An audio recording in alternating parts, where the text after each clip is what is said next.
Hello, Catholic Divas. Welcome to Cycles and Sanctity podcast. I am Mama Jane, wife to Steve for almost 37 years, mother of 6 wonderful children, fertility awareness instructor, and a Catholic mindset coach.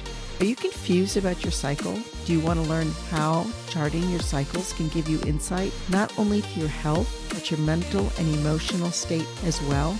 And most importantly, using this information to draw closer to God and pursue your path to holiness?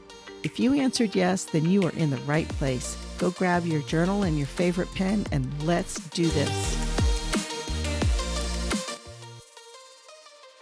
Welcome back, Catholic Divas. As you know, August is Breastfeeding Awareness Month, and so I have a very special guest. Her name is Vicki Valencia. She is RN, BSN, IBCLC.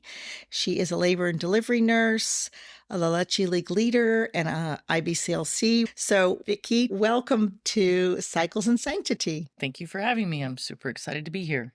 Yeah, so tell me, what is IBCLC for those who don't know? It's a long, fancy name for lactation consultant, internationally board certified lactation consultant.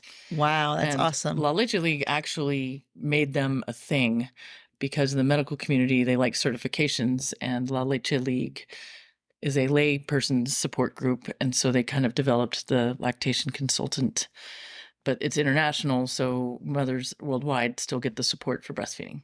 Wow, I did not know that. That's awesome. So speaking of which, tell us a little bit about La Leche League. Tell us about how it was founded and what that is. La Leche League is a nonprofit support group that 7 Catholic women from Illinois started because they were at a church picnic thinking we can't be the only people breastfeeding 65 years ago.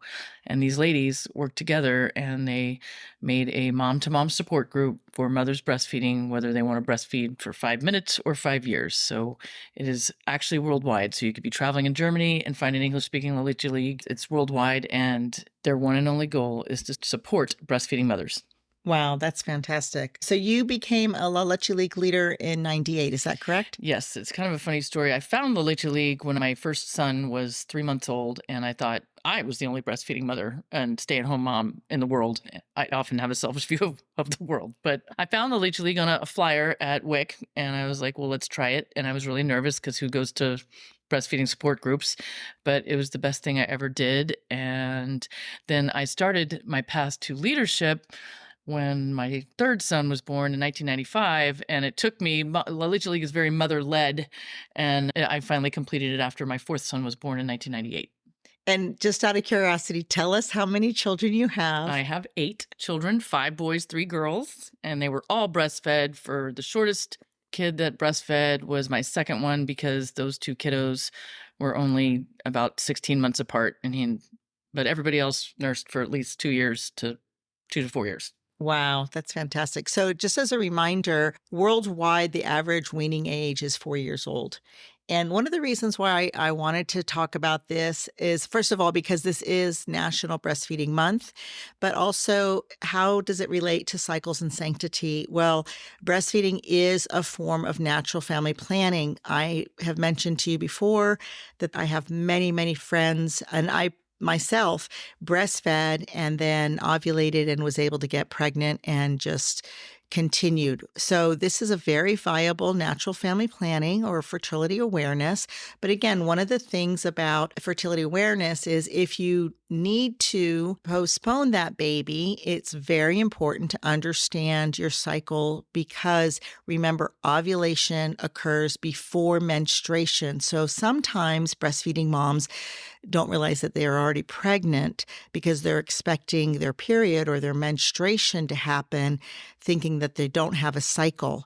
And that's why it's very important to get a coach like myself and to be charting your cycle. And sometimes as a breastfeeding mom, charting can be very boring because, and I'm going to ask Vicki to actually explain this a little bit, breastfeeding suppresses ovulation. And so remember, I talked about the basic infertile pattern. Breastfeeding moms can have a long basic infertile pattern. I remember one of my first clients, when she came to me, her cycle was starting to come back and she had a 6-month BIP because she had been breastfeeding and she had already been doing billings. She just kind of needed a recharge, a recheck with me. This was her fifth or sixth child, I don't remember. And that's the beauty of having a coach with a billings instructor. Once you've worked with them, you can always come back. But share with us, Vicki, about the beauty about breastfeeding. What does it do with hormones, about suppressing ovulation? So the trick is exclusive breastfeeding. In today's society, we have a lot of ways to alternately care for our babies. But if you would like to use breastfeeding as a natural child spacer, it means the only thing going in the baby's mouth is your breast. So, I mean, if they suck on their fingers in their sleep, that's okay. But when they want to suck to pacify them with a pacifier, anytime you put a substitute in your baby's mouth that is not your breast, then your body is missing the cue of, hey, we're still making milk, we're still making milk. So the hormones shift and your body is meant to not make babies while you're nursing a baby. I mean, it's because it's kind of hard to take care of lots of babies at once. Obviously, it can be done because people have multiples. So exclusive breastfeeding is the trick. And again, there's just no guarantee. Everybody's different. And that's why it's important to keep charting going, because you can ovulate and get pregnant. I have personally done it. Awesome. So then the other thing I wanted to ask you is, why is it important to either seek out a Leche League Leader or an IBCLC when you're first starting breastfeeding? Breastfeeding is an art and a science, and it is natural, but sometimes it doesn't come naturally. Breasts come in all shapes and sizes, so do nipples. We don't discuss this. And many women don't even give second thought to their breasts until after their baby's born. And so they really don't even know the questions to ask beforehand. So little babies have little mouths. They want to suck on everything but your breast. And it can be very overwhelming. Moms worry about, is my baby getting enough? And with bottles, you can see, and the medical field can see, yes, I am confident this baby intook this much. And they feel that that is a comfort to the medical field. But breastfeeding, I mean, for millennia, literally thousands of years, the way we fed babies was breast milk. And if the mother couldn't do it, a wet nurse did, whether it was a sister, a cousin, the grandma. But breastfeeding works, and it takes a lot of patience and support for the mom. In America, we just really rush mothers back to regular life, and it takes a full year to recover from having a child. So breastfeeding, there's support because it's very easy. And I like to tease, like, breastfeeding hours are like light years. I mean, they seem so long. Like 2 a.m. in the night with your baby breastfeeding is way different than 2 a.m. at the club. So you're still up, but it's a whole different perspective. And mothers need, you're very vulnerable as a mother. We learn through emotion, not the way we like to teach women in the hospital. We leave you with a whole bunch of papers and a whole bunch of words. And fresh postpartum women, and actually for the first year after you birth, words are not the way you learn. You learn through emotion and support and demonstration. So that's why the support is very important. Many hospitals have support groups that end at 6 weeks. The beauty of La Leche League is that it goes for the span of a breastfeeding child. So you have support whether you have a 2-day-old or a 2-year-old. Right. And it's mom to mom support. So you're not getting a medical professional. A lot of times women with medical professionals feel a little intimidated. This is mother to mother. This is another mom getting through the day with her 1 kid, 5 kids. It doesn't really matter. And there is just a unspoken bond when you walk into these rooms that you're all on the same playing field. And it's comforting to look at another mom and be like, wow, she's doing it. I can do this. It's like, doesn't even have to be put into words. Yeah, it's so funny because I think the first time I ever went to a La Leche League meeting was after my second son. I had 7 years of infertility, and it was really the first time I had been exposed to actually having a toddler nursing. I knew that that happened. I just hadn't experienced it. And just to see these moms very naturally, the child was, playing with something and then just come up on the mom's lap and she just nursed. And at first it was a shock because we're not exposed to that in this day and age. But again, that's what I wanted to remind our audience is that worldwide, the average weaning age, which means that the child is no longer breastfeeding, is 4 years old. And unfortunately, what is it in the United States? It's like I think it's 6 months old or something. Yes, but the American Academy of Pediatrics just adopted the fact that 2 years is the recommended breastfeeding time, which is huge. The American Academy of Pediatrics also Wow. supports 2 years, but many mothers have to go back to work, and there's a lot of things that get in the way, but also in child development, sucking is a self-soothing. So that's why sometimes you have little kindergartners that are still sucking on their thumb or their fingers because that's self-soothing. Whereas in America, we're blessed with abundant food and support like that. And so we think it's strange to have a baby or a child sucking past really. I mean, many moms come to me and say, well, my grandma is like, oh my gosh, that baby has teeth. How can you breastfeed? Fun fact, babies cannot suck and scream, and they cannot bite and suck. That's right. Mm. So, yeah, and you know what, that's a really good point. One of the things I wanted you to talk about is breastfeeding isn't just feeding the baby the nutrition, it's doing so much more. Talk to us about the beauty of the development of when the baby's first born and that distance, because that was fascinating to me when I first was introduced to breastfeeding and the development, the importance of, like, the Mhm. distance. You Well, talk. a lot of people don't think babies can quote see. They can see. They're just their clearest vision is the distance between the mother's arm and her face when in a cradle hold, in a breastfeeding hold. And so they bond with you that way. And it's very important skin to skin. They bond. Breastfeeding is yes, feeding of the baby, but it's so much more. There is a doctor in South Africa. His name is Niels Bergman, and he has done a lot. He's famous for kangaroo care of NICU babies, and he has scientifically proven that it rewires the mother and infant's brain to be skin to skin and breastfeed, and especially the skin to skin on some of the preemies you can't quite breastfeed, but the skin to skin and the breastfeeding is so important. It's not just the nutritious milk, which we cannot replace. I mean, I'm not saying that formula is the enemy, but breast milk is best. It is literally made. Each mother makes specific milk for each baby.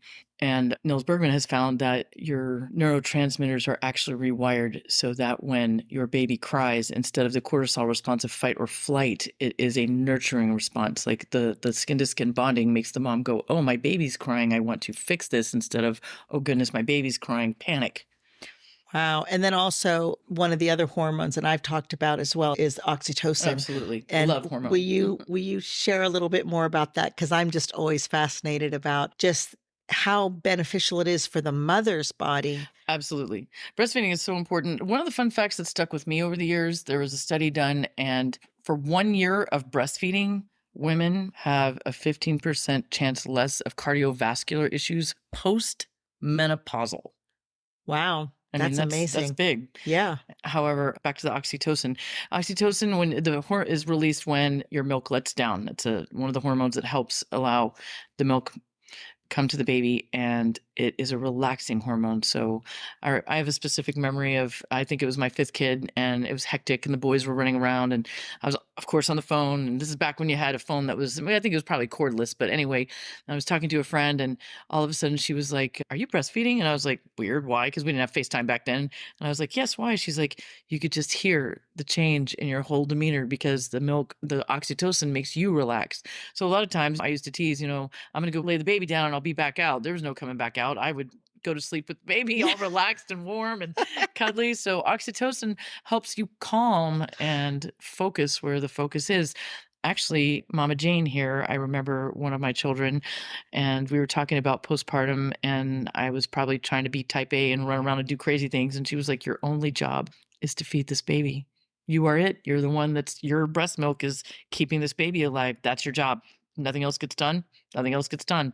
Yeah, it's so funny because when you said that, I had this memory. One of my favorite like mantras as a young mother and sharing with other mothers was, "We're human beings, not human doers." And Yes. being a mom is exactly what you're doing when you're breastfeeding. And I remember with my first daughter, I was in the army and I would sit there all day long. And I remember sitting and looking at the table, the coffee table, it needed dusting.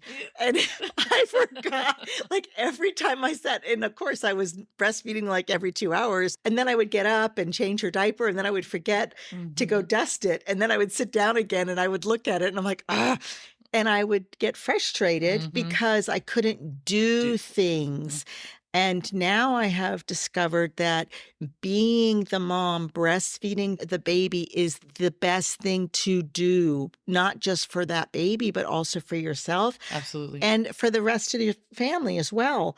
Your kids are just phenomenal and very close in age. Mhm. Who are the farthest apart? The Probably farthest apart are Nancy Nance, and Quentin, who are Claire. 3 years, and then Nancy and Claire are 5. Okay, so 3 and 5, yeah. And did you ever tandem nurse? I did, and that's a story I really wanna tell.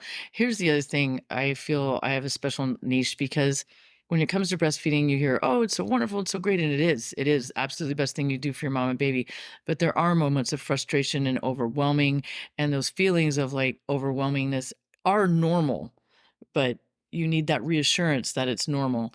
And I was a Leche leaguer, had been a Leche League leader for a while, and my number 6 kiddo, Quentin, was very clingy. He actually is on the spectrum, the autism spectrum, and breastfeeding was one of the things that really helped him. And he and Nancy are almost 3 years apart, and he had weaned, and then Nancy was born, and honestly, the first time he saw her, he said, "Where is her mother?" And I said, "Well, we had this talk." And so my midwife suggested that if he wanted a nurse to let him, and I thought, my other children, it is normal when you have children, when you still have younger children for them. I mean, they see you feeding this baby and they kind of want in. So a lot of times if you offer the breast to the older child, they just like kind of lick it and they don't remember and they laugh and they're like, "That's for babies," and they don't do anything. Well, Quentin took. And honestly, it was very overwhelming. I mean, this was my 7th kid, so I had 6 others to take care of, and now I had 2 babies wanting to nurse for me, and it was just I was shocked at a little bit of resentment I felt towards Quentin, and I mean, not I don't wanna sound dramatic, but it's just it was I didn't expect it to be so much because in my experience, the only time I saw tandem nursing was at a Leche League meeting, and those moms just seemed to love it. Now, even at Leche League meetings, we put our best foot forward, so, you don't come in and spill the tea right away. Right. And then I called a very dear friend of mine that had 7 kids, and I was like, "Man, I'm just what's wrong with me?" She said, "There is nothing wrong with you. This is a lot."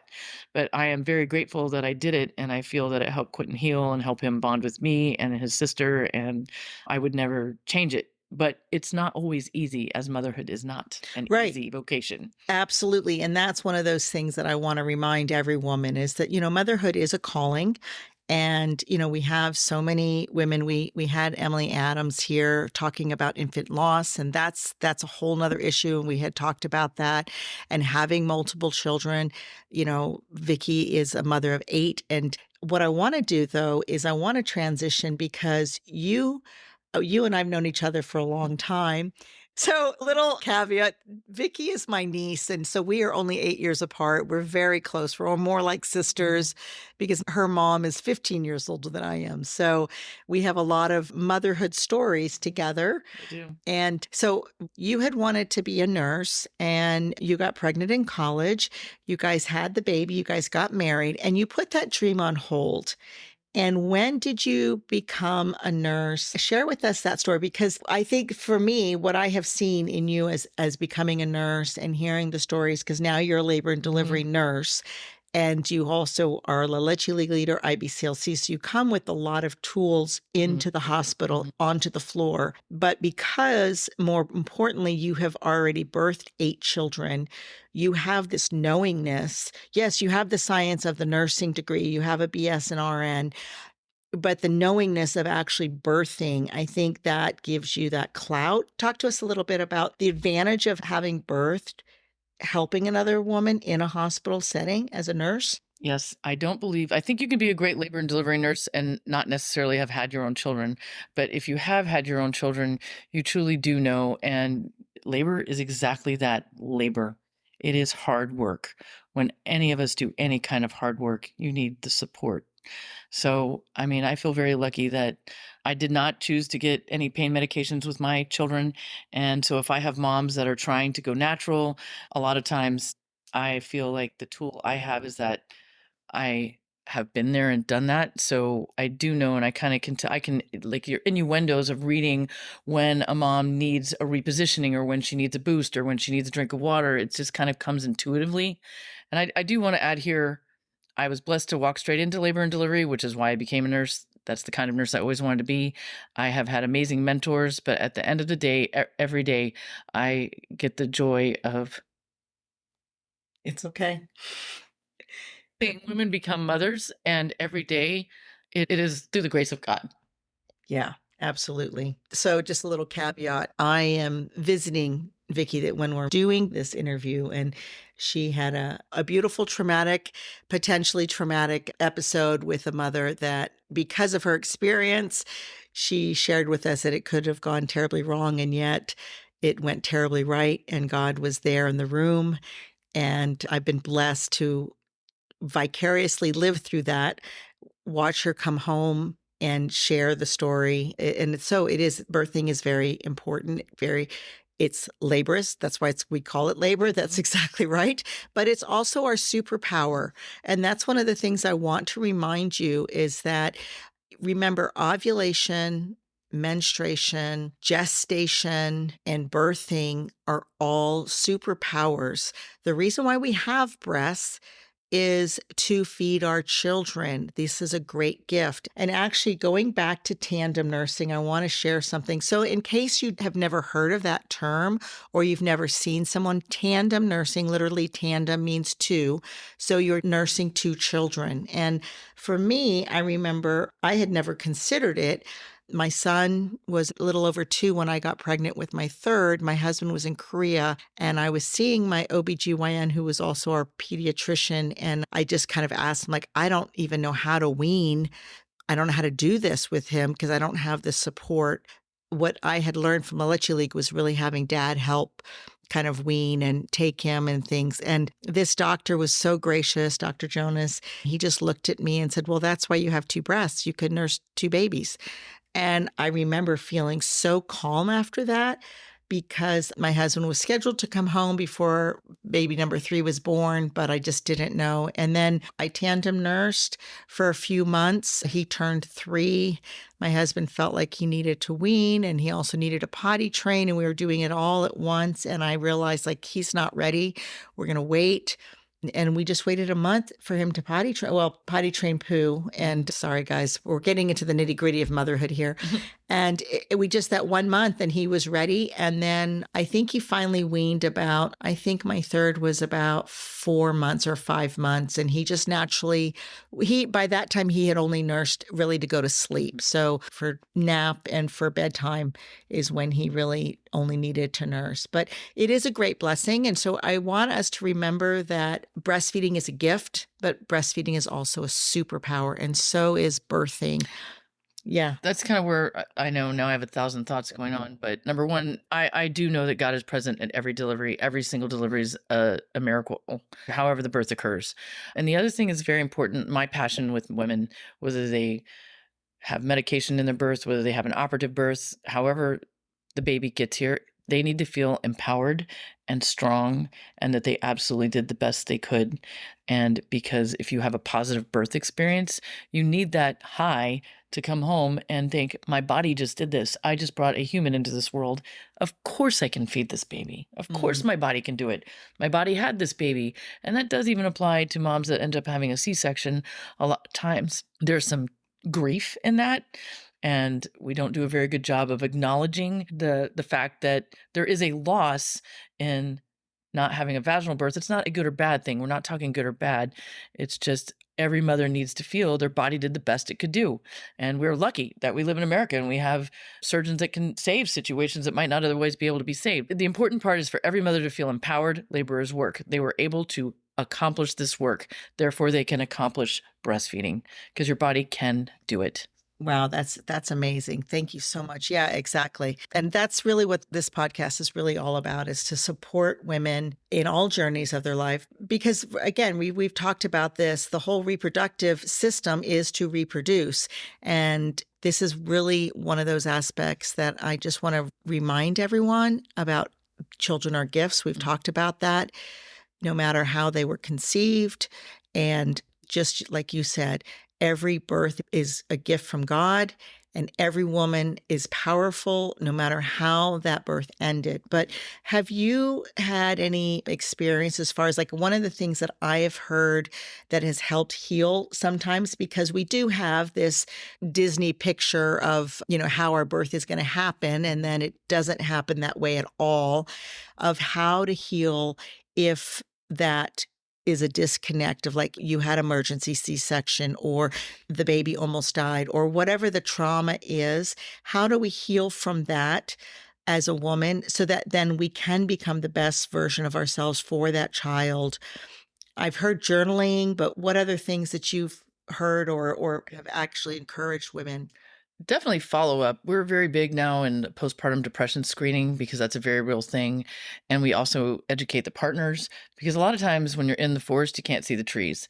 So we educate the family, hey, if you see these signs or this is this mom's baseline, we have a specific set of questions.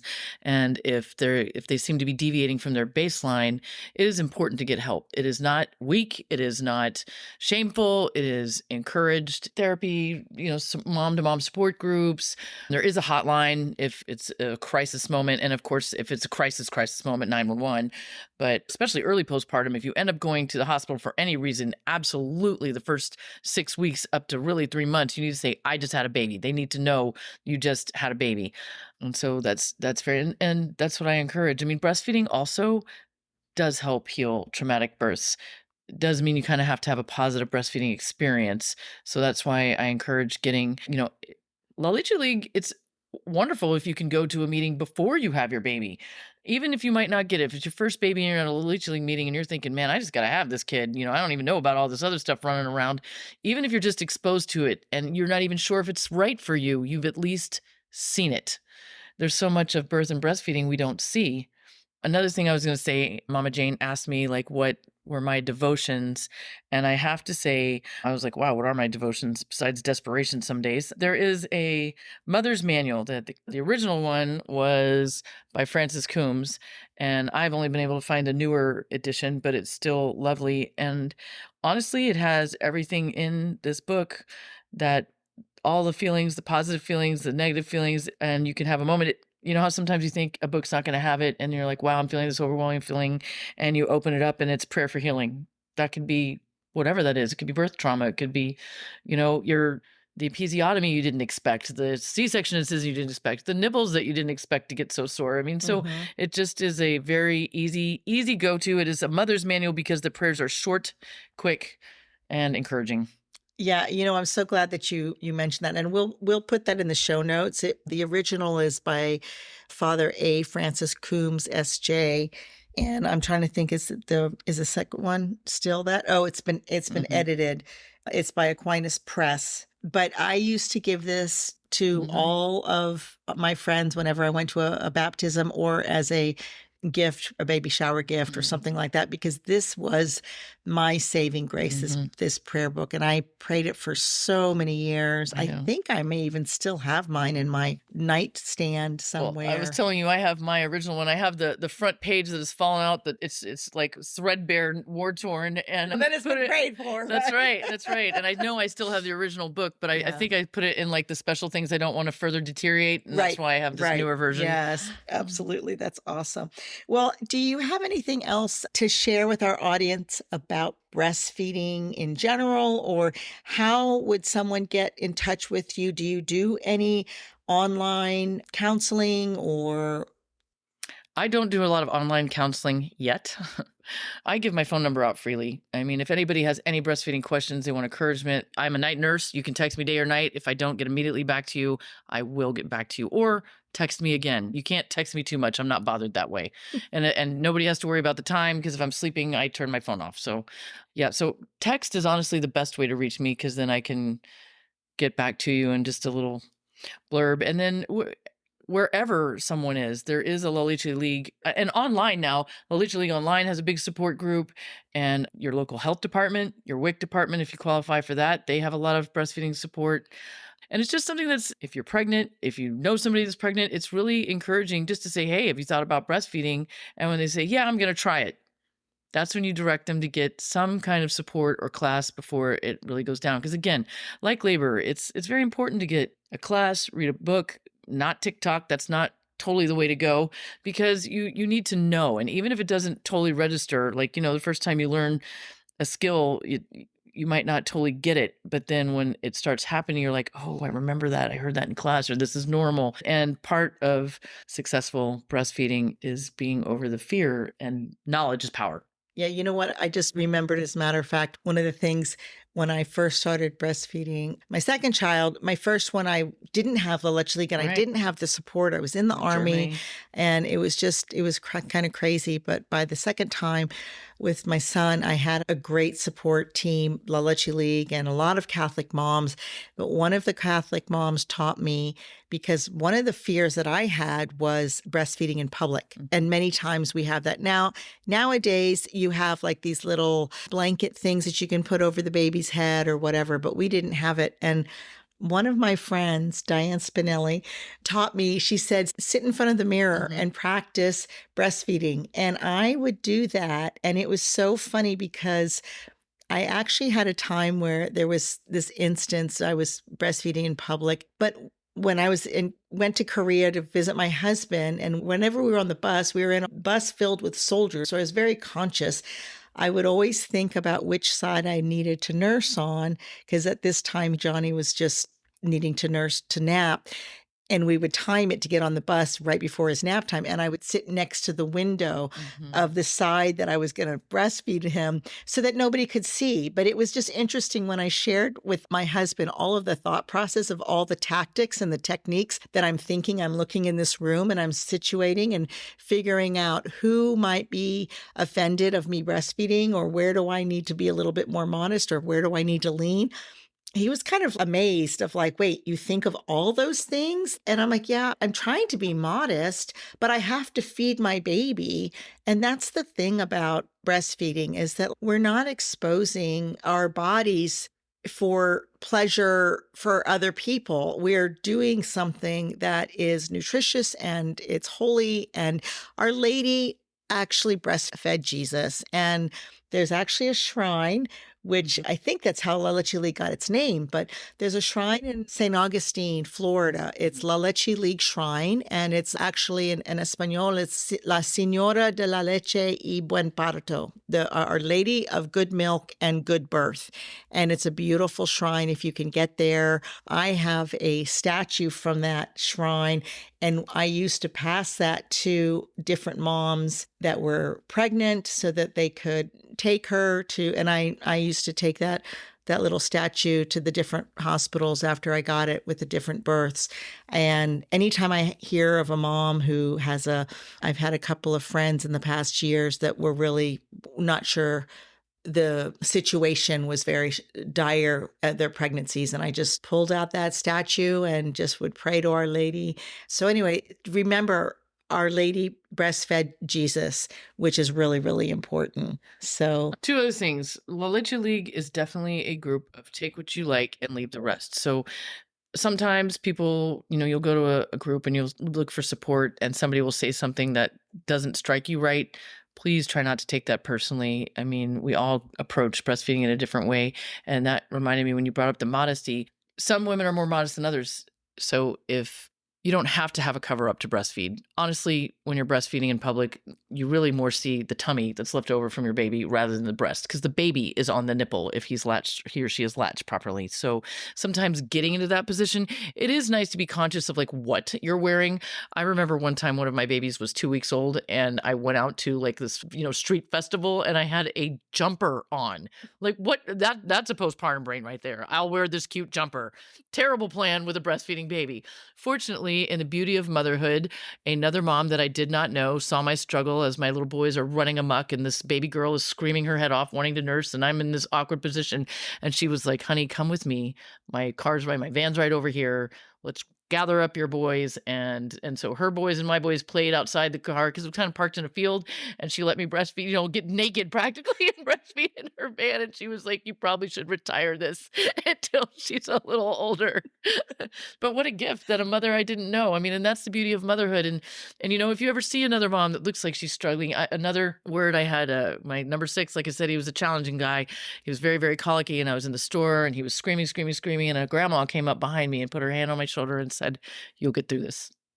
And wow. that's carried me to this day. He's 21 years old, guys, and it's just you don't realize the power of encouraging your fellow mothers. And that is the reason why I go by Mama Jane, is because my goal, my desire is to always mama the mamas. Our priests, I shared with the priest and I said, "Well, I'm a mama." He said, "Well, of course you are. You mama me all the time." So, well, thank you so much for this interview. I really appreciate it, and really thank you so much for all of your work that you've done since '98. Oh, my goodness gracious, 25 years. You've been a Leche League leader. You've been a labor and delivery nurse. You help mothers. You've been an IBCLC. That takes a lot. That takes a lot of recertification, a lot of time. And yeah. So, ladies and gentlemen, we will continue this conversation all month long about breastfeeding, the benefits of breastfeeding, how breastfeeding can help you spiritually. As Vicki mentioned, it brings you calm, but it also helps you with your intuition as a mother. And remember, that's what I talked about. I've been telling you about Billings. It really teaches you to, as a woman, to connect with your discernment and your intuition. All right, we will see you next week. God bless you. Thanks for having me. I hope you enjoyed this episode. I want to invite you to the Uniquely Beautifully You program. The registration form is in the show notes, and I look forward to serving you.